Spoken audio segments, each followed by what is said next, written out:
The youngest champion since Sharapova, 8-0 hardcourt finals and fourth U.S. WTA Finals champion. The others, all in the Hall of Fame or soon to be. How about this performance that she's made, Andy, since the coaching change to Matt Daly? You talked about it earlier last week on TC Live as well, some changes that you saw in her grip that improved her serve and her forehand. Yeah, I can't speak to the forehand, but the serve grip was obvious, right? She started with open throughout the season. It got progressively more open. The serve had fallen apart at various parts throughout the year. Feels like it's more straight on when she starts. What I noticed was the margin of the misses, right? It wasn't halfway up the net, followed by one that was 3 or 4 feet long.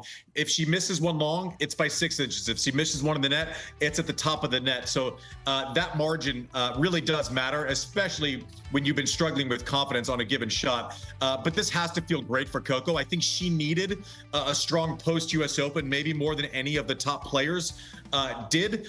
And listen, if your off year is you're being 20 years old, 3 in the world, winning World Tour finals, hell yeah, she's right. So much for a disappointing season. I think she's going to be back on the major scene in a big way in 2025. How impressive for her to be able to make those slight grip changes on that serve in season. Most of those changes players will make in the offseason. Well, now the offseason begins, so does Matt Daly, the grip specialist she's brought on board, does he now start to tweak the forehand as well? Everyone knows that does need some adjusting.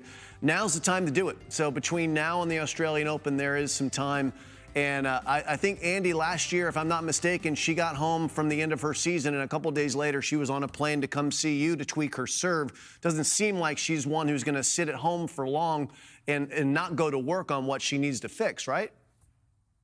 Yeah, I think so. And one thing I also appreciated, which is worth mentioning at the U.S. Open, when everyone was asking about her serve, and she said, listen, I could go out and practice right now and hit 30 in a row and not miss one, right? It became mental at some point, but then the adjustments with the grips, hopefully it lets her flow a little bit more on the serve. It became, a mixture of moving parts at some point instead of a solid motion, but she's certainly not going to rest on this success. To Jim's point, she's going to get going and she's going to come in prepared for 2025. Well, let's talk about that mental piece for just 1 second, just so people have some context on that. Someone who can go out and hit a serve 20, 30 times in a row in practice and not trust it.